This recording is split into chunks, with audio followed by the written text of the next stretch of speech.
No, I just have a question for my colleague from the state of Louisiana, because I'm curious as to where your bill is. Louisiana is the state with the second highest rate of deaths in this nation.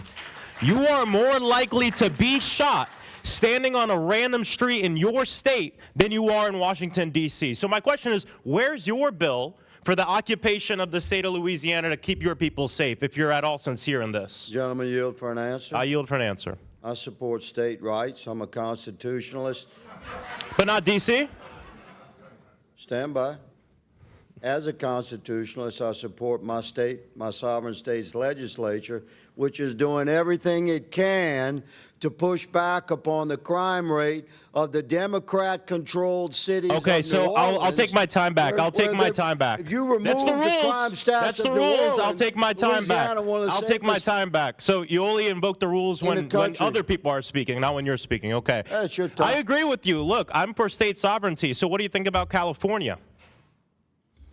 California is not where I live. You're asking about my state. See, you only care, and I'll reclaim my time. I'll reclaim my time. I'll reclaim my time. I'll reclaim my time. I will reclaim my time. The gentleman will stop speaking. I will reclaim my time. You're more likely to be shot standing in a random street in your state in Louisiana than anywhere in Washington, D.C. And you're here because you're lapdogs to the President of the United States, who during the election last year, we said time and time again, I reclaim my time. Down, Mr. Chairman. All right, hold on. My colleague just called me a lapdog for the President of the United States. I move for his words to be taken down. Crime in the District of Columbia has recently reached levels unseen since the violent era of the early 1990s. Juvenile crime has reportedly more than doubled the national average as of February 2024. The D.C. Attorney General and D.C. Council's soft-on-crime policies have created an environment of school absences and offenders to be released, allowing juvenile crime and violent crime to flourish. Further, recent anti-law enforcement rhetoric and highly restrictive policing laws from the D.C. Council have created retention and recruitment challenges for the Metropolitan Police Department. President Trump, in response, has made sweeping moves to bring federal law enforcement resources into the district and exercise existing authorities under the Home Rule Act to direct local law enforcement to combat the crime crisis.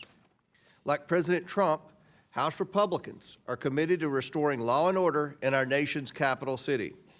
The Home Rule Act, which was signed into law in 1973, provides a charter for the local government of the District of Columbia, granting a degree of self-governance to D.C. officials, including the authority to legislate, conduct elections, and otherwise govern local municipal affairs. Under the Home Rule Act, Congress retains the right to enact legislation for D.C. on any subject, including legislation to amend or repeal any law in force in the district prior to or after an enactment, and any act passed by the D.C. Council. Today, this committee will exercise this authority to consider several pieces of legislation to reinforce President Trump's efforts to make D.C. safe again. It's pretty clear that Donald Trump and House Republicans, especially here on the Oversight Committee, are pushing a blatant power grab by hijacking authority from local Washington, D.C. leaders and residents. Now, as a former mayor myself, I know that city governments must serve the residents, and governments are there on behalf of the people. It's also a way to ensure when you elect someone to government that they're being held accountable by the people that elect them. Now, Congress should not use our nation's capital, an American city with over 700,000 residents, as a political prop.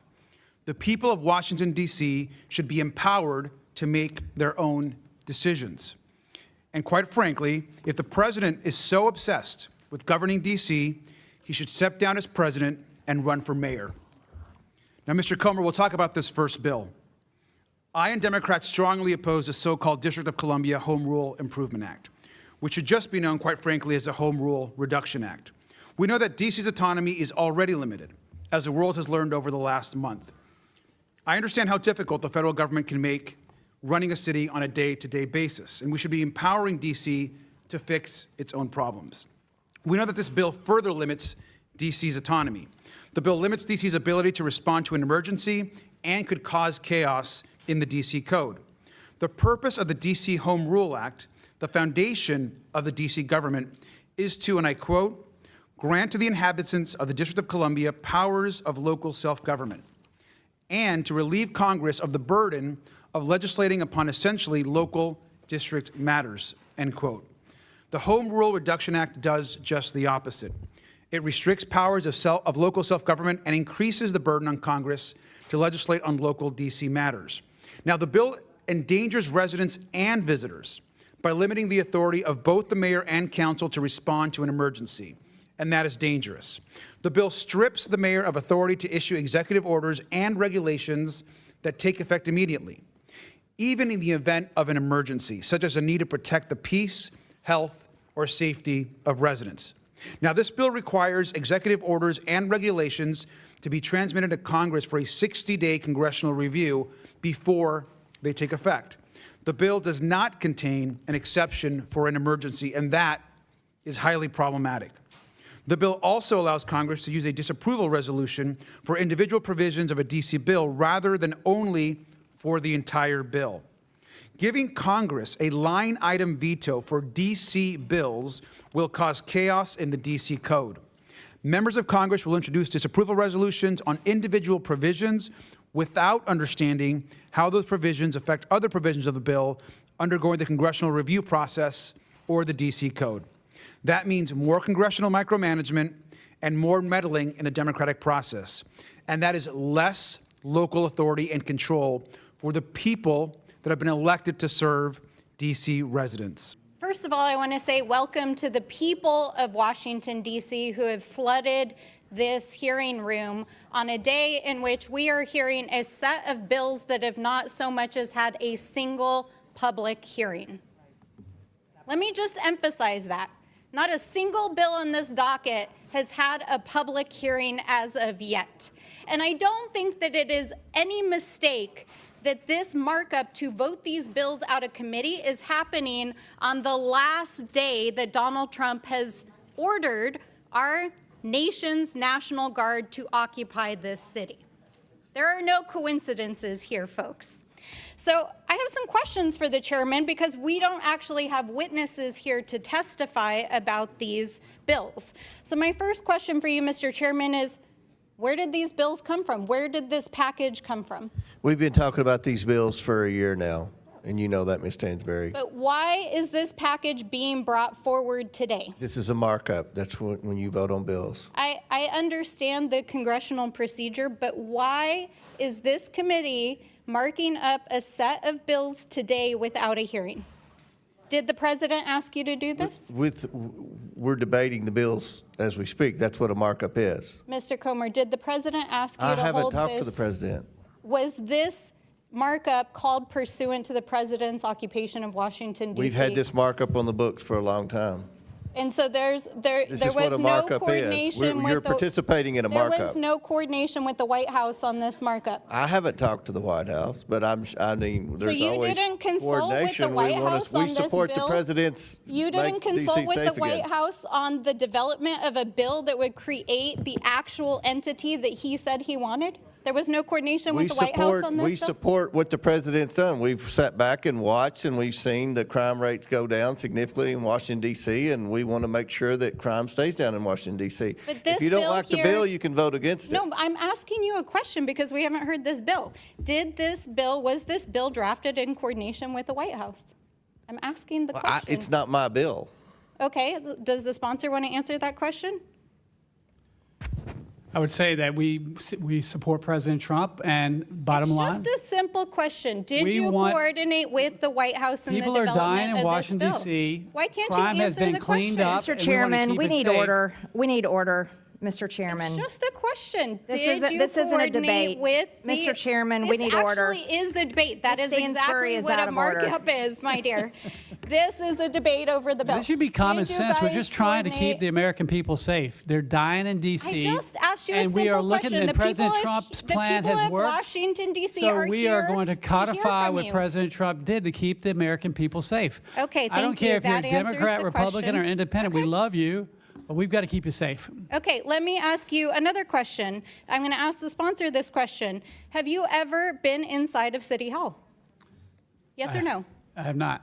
Have you ever attended a city council meeting here in Washington, D.C.? I have spoken with people all over Have you D.C. ever and attended a restaurants city and everything council else. meeting here in Washington, D.C.? And they thank us that they can walk down the street and walk their dog and ride on a subway without getting stabbed. Did you consult with the Without being mayor part of or a the drive-by. council or any members of And law without people enforcement coming in out the of Baltimore development and other of this places bill? because they know the laws are too lax here and it's not safe. I'm asking the sponsor of this bill, did you consult with the mayor or the city council in the development of this bill? I consulted with the people of Washington, D.C. You did. Can you tell us some of who you consulted with? Can you tell us who you consulted with, sir? Congress has jurisdiction over Washington, D.C., but No, I I'm talked asking with you a very simple question. Who did you consult And with? I Did just you told you. consult with I just answered you, but you're Did you not- consult with the law enforcement of Washington, D.C. I in talked the to police development of officers this as bill? well, yes. I'm asking the I did. gentleman I spoke who's... with law enforcement. I spoke with restaurant owners. I spoke with people walking their dogs all around D.C. Oh, you and they talked to said, people thank walking God, their dogs. That's thank how God you we can developed walk the down the bill. street without being stabbed or mugged to be part of a drive-by. Oh, I okay. can't believe a Democrat, Republican, Independent would not like this common sense legislation Sir, do you live that in the keeps Washington... people safe. Do you live in the Washington, D.C. Well, the area? gentlelady We're all here. I'm asking you I've a been here question. 9 Are you months. a resident of Washington, D.C.? recognize her colleague from Louisiana. Sir, I have my time here. I'm asking the sponsor of the bill. You have debate time on your own. There's plenty of time to debate. Do you live here in the city of We Washington, are all D.C.? here in D.C. representing our districts across the country. Exactly, And we sir. have jurisdiction and so that over is Washington, exactly D.C. my point. If you wanted to run for mayor of Washington, D.C., then you can move to Washington and run in a democratic, free, and fair election. Time's and expired. actually become Gentlelady's a city time's official. expired. Any other member seek recognition? Mr. Chairman, I'd Mr. recognize Mr. Chairman. Mr. Higgins? I'd just like to say that I'm glad that the gentlelady just performed in the manner that she did, because America is watching, and it exhibited, like this display. Your display, good lady, and I'm quite sure you're a wonderful person and your family loves you. You and I don't really know each other, so I don't mean this in a personal way. I'm just observing that your display. Thank you for enhancing the point I'm about to make. Your display demonstrates exactly the sort of elitist, arrogant tone that Americans across the country are going to recognize as the hallmark of your party. So we sit back and I would yield my entire time to carry on like that, like to demonstrate to the American people, this is what the Democrat Would like Party to yield your time. I'm happy to take more time. Arrogant elitism. And as you stated to me, good lady, you can have your own debate time. Mr. Chairman, I yield. Would you yield a minute to me? I have a question. I have a question. Mr. Higgins yields back, and I just want to make sure everyone knows. Mr. Higgins spent his career in law enforcement. Mr. McGuire was a Navy SEAL. And I think they're sincere in their efforts and what we've seen over the last 3 weeks in the massive reduction in crime in Washington, D.C. And I appreciate their opinion and words of advice, and just wanted to make sure everyone knew what we were dealing with here. Now, does any other member seek recognition? Mr. Frost. No, I just have a question for my colleague from the state of Louisiana, because I'm curious as to where your bill is. Louisiana is the state with the second highest rate of deaths in this nation.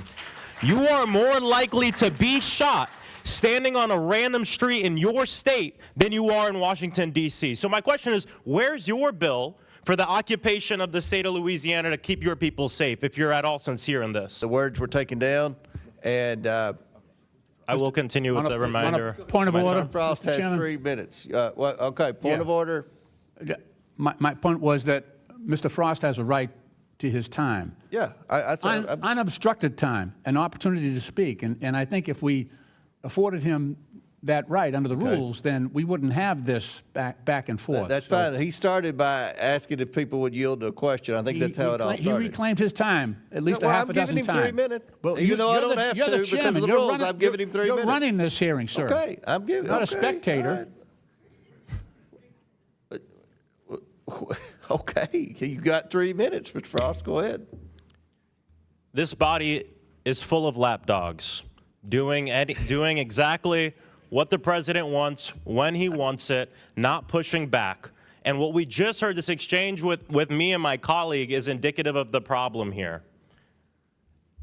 None of you know anything about Washington, D.C. You're talking about a so-called, walking down the street and talking with people that are walking their dogs, people in the restaurants you go to, which might not be full of people from D.C. anyway.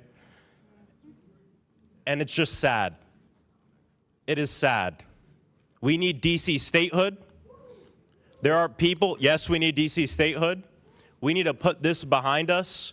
We need to stop, it's wild to me that we're here debating with people from the Republican Party, a party that's supposed to be about states' rights and local rule and people, the consent of the governed, which is fundamental to our Constitution and this country.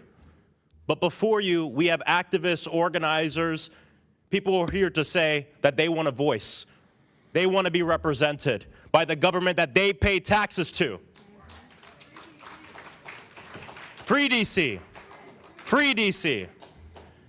And it's just grand to sit here with other members who have higher murder rates than Washington, D.C., but not invite the president to occupy their own state with the military. So I think it's important that we're here today to have this debate, because this is a debate about what's going on in Washington, D.C. and why every American should be concerned. And why, of course, every American should be concerned about what the president's doing, but in many cases even more concerned about the fact that Congress and that Republicans in Congress want to do nothing about it, and in fact, they want to enable it and do anything the president says. The gentleman couldn't even answer the question about if the bill was drafted with the White House. We know it was drafted with the White House. And so we say free D.C., and we'll continue to fight for the people of Washington, D.C., who deserve for their home to be a state, who deserve for their local officials that they voted for, their city council, their members, to make decisions about how to make sure that this is a safer place. And I gotta say, when we talk about crime, when we talk about violence, gun violence has been going down in this country the last 3 years. We still have a lot of work to do, but you guys talk about it and nothing happens. We put forth solutions and pass bills like the Safer Communities Act, and violence goes down in this country. That's the difference between us. I yield back.